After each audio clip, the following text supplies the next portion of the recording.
Hey, what's up, everyone? Today we're going to look at another older laptop. This one's a little bit good. This one's going to be a little bit newer than the ones I've been reviewing.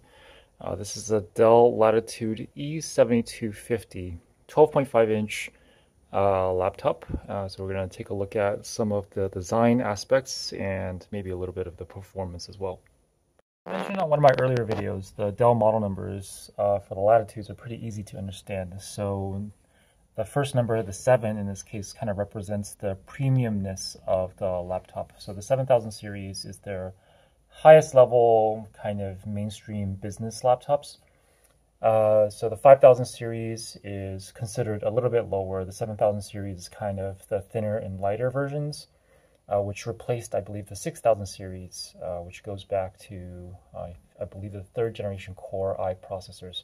So after the third generation Core i processors, Dell stopped using the 6000 series and went to the 7000 series for the Haswell-based laptops. So the second number represents the screen size. So this is a 2, which represents a 12.5-inch screen. The 5 represents the generation of the CPU inside, kind of. They kind of skipped it. They kind of skipped the 6th generation and went directly to the 7250, I believe. So it's a little bit weird. So this is the last, the 50 is the last generation where the Dell's model number, the third digit of the model number matches the generation of the Intel processor inside. So this one has a 5th generation Intel Core i7 processor, which is kind of interesting because for a laptop of this size, a 12.5-inch, usually the more important thing is mobility and not so much horsepower, the CPU performance. But this one has a Core i7 processor in it, so which is strange but useful for some people for sure. So one of the things I really like about the 7000 series is that they've improved on the aesthetics of these laptops over the 6000 series.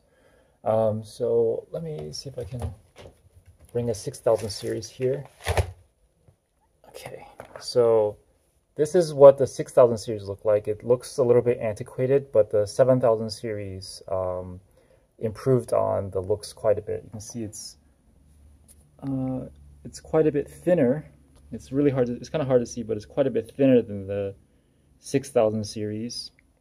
And the all-black finish just looks much better. One of the things that they improved on is the texture of the construction. So the top have this soft touch finish on top of a what I believe is a carbon fiber chassis. So that just feels really nice to the touch. It does attract some fingerprints, but it's really not that bad. And it just makes it look really premium. Both the back and the sides have fairly thin profiles. Not the thinnest out there, but pretty thin and fits into your backpack or laptop bag pretty easily. So again, all the black, the all black finish makes it look really nice with I think the steel gray hinges. So the overall aesthetics is really nice in my opinion. So the keyboard is a pretty good size. If you're used to like a 14-inch laptop, going to a 12.5-inch is not going to be a huge difference. One thing you'll notice is that it's missing a track point. So I believe the 14-inch 7450 model has a track point with these 2 clicky buttons on top of the trackpad, but because this is a smaller keyboard, the decision to remove that track point is a good one, I think. So as you can see, the keyboard is backlit, which is nice for working in darker environments. The trackpad is of a good size. They are able to get it to the size, I believe, because they removed the track points and the mouse buttons are associated with it, as I said before. I believe there are 2 display options for the 7250. One is a 1366 by 768 normal HD TN panel, and the other one is a 1080p touch panel, IPS. So this one you're looking at is the 768 TN panel.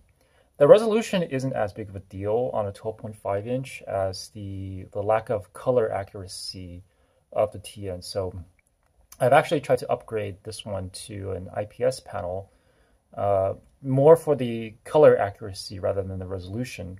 It was kind of hard to try to find a part that would fit into the bezel over here.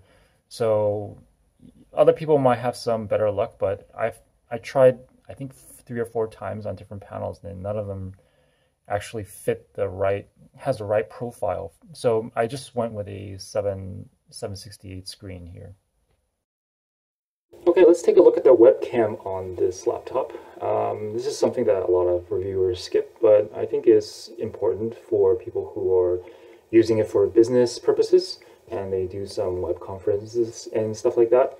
So, this is a 720p webcam, I think it is. And it's okay. It's not bad. It's not very good either. I've seen better. The 6230, which is the one generation before, actually has a better webcam, though at least the unit that I got. This one is a little bit grainy. The video is a little bit grainy, and the colors are pretty bland. So, but it does seem to record at 20 to 25 FPS. Well, I would say, yeah, about 25 FPS. So you're not getting like a lot of video like drop frames in these videos. One thing I like about the Latitude and other business-oriented laptops from HP and Lenovo is how easy it is to access most of the internal components, or at least the components that you're going to maintain more often. So all you need to do is to remove the battery by pulling off this latch here, and then remove these 2 screws, and you have access to everything that you see here: the CPU fan, the mSATA drive, 2 DIMM slots, and a wireless card. One consideration if you're buying this laptop in 2019 or later is that this model was built during a time when mSATA was the only option for small SSDs. So during around 2015 or 2014, that was really for those couple of years, that was kind of like the only choice. And then like afterwards, everything went to M.2.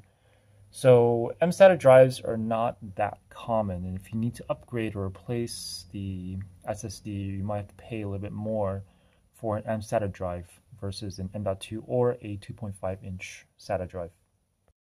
So as I'm running this stress test, CPU stress test on this laptop, I'm going to talk about the performance of just a little bit.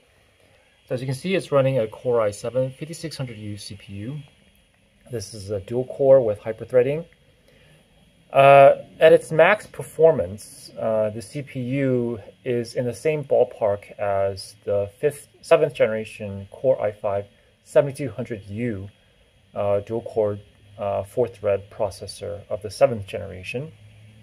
So based on that comparison, you can kind of tell that this CPU will handle daily tasks quite well, such as productivity, office work, web browsing, and things like that. And even if you wanted to do some slightly more demanding tasks, such as video editing and some photo editing work, you should be able to do this on this laptop as well.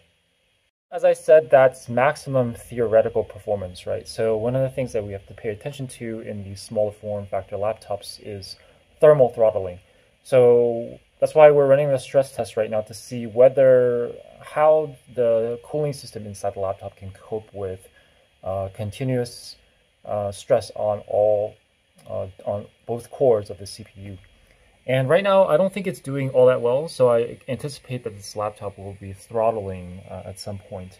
The CPU has already hit 91 degrees Celsius, so I'm not sure at what point the CPU will start throttling, but right now it's still kind of hitting that turbo speed at around 3.1 gigahertz.